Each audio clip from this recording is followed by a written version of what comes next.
Hi, I'm Dr. Russell Friedman, and today I'd like to talk to you about Quantum Spinal Mechanics 3, QSM3.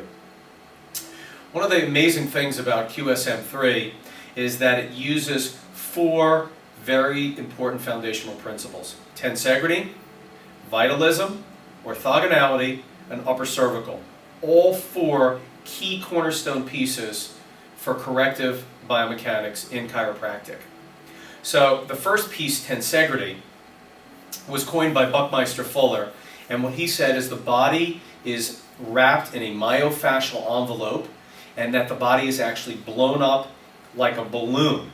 So the fact of bone on bone or spine on spine like bricks, like a house, just isn't so. And that's proven by that when we bend over, we actually don't break in half like a building would break in half. So the body is distributing weight and pressure equally in a balloon no matter where it turns. So the fact that we could be tensegral, or maybe tensegral, or are tensegral, is a very new concept in biomechanics today. And Dr. Ingber, PhD, Harvard Medical School, is also an advocate of this approach for postural biomechanics. So tensegrity, the amazing thing about it is that when the body is up and open, blood and oxygen and nutrition are flowing equally and balanced. The next piece is vitalism. Vitalism was obviously is a foundational component in chiropractic. It was talked about by D.D. Palmer about with tone. And vitalism is the paradigm that the body is a whole unit. Whatever is happening in one place is affecting the whole unit, and that the body should be looked as a whole unit. And one of the things that I see in chiropractic today is that we have this bone out of place mentality. One bone out of place. Well, if you look at a full spine x-ray, you will see that that is absolutely an impossibility. Such an impossibility that even the approach that we take to fix it, that we fix one bone out of place, is also an impossibility. Because the body, you cannot move one bone into place because the body is what's called a closed kinetic chain. Very similar to this spine right here. If I touch the pelvis, the upper part has to move. If I push on a bumper of a car, what moves? The bumper? No. The whole. So one of the things that I love about vitalism is that the body has to be looked at as a whole unit. One of the things that we do in Quantum Spinal Mechanics 3, QSM3, is that we actually measure three-dimensionally from the head to the atlas, to the neck, and we don't stop there as an upper cervical procedure. We actually go all the way down and look at the pelvis and look at three-dimensionally how the body breaks down in all three Cartesian coordinates. So the first piece of tensegrity, that the body needs to be up and open, and restoring that is paramount to what we do. The second piece, that the body is made vitalistically, and it's the foundational component of chiropractic, is just good common sense. The medical model and mechanistic view is just not where we need to be, and with a bone out of place. The third piece, orthogonality, is the only, in upper cervical work, we're the only people that are talking about orthogonal, getting the body three-dimensionally balanced, getting it balanced in the X, the Y, and the Z components. So in upper cervical work, we are about three-dimensional balance. And why?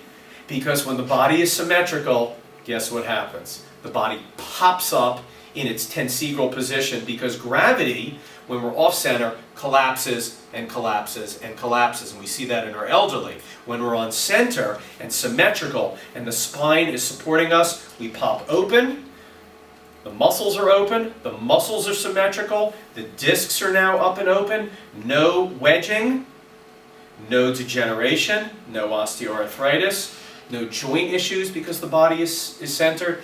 And the biggest piece of all is the brain and the spinal cord, our nervous system, our power system, the thing that runs everything in our lives. Okay, the communicator in the body, the central nervous system, is balanced, symmetrical, and least stressed. So that means most power, least stress. So now we have a system that becomes tensegral opening, that becomes vitalistic, that we're actually looking at the whole unit, that actually becomes orthogonal, that when we are balanced and we are three-dimensionally balanced and symmetrical, what happens? The body pops up and open. And how do we do all this? From one place, from an upper cervical area. Why not segmentally? Because when you actually touch I'll give you an example. When you push a car and you push the bumper, you affect everything. You can't push the bumper and not affect the seats, the steering wheel, even a pencil that's not even connected to it sitting on the front seat is actually also moving. So let's look at this analogous to the spine. If you fix a pelvis, you push on a pelvis, what did you actually have to fix as well and move as well? You had to move the atlas. You had to move the head. You had to move T5, T7, every single bone, and not actually every bone in the body, but actually cell in the body. So when you go ahead and you're segmentally adjusting and you push on a PI ilium, guess what you're also putting force into? The atlas.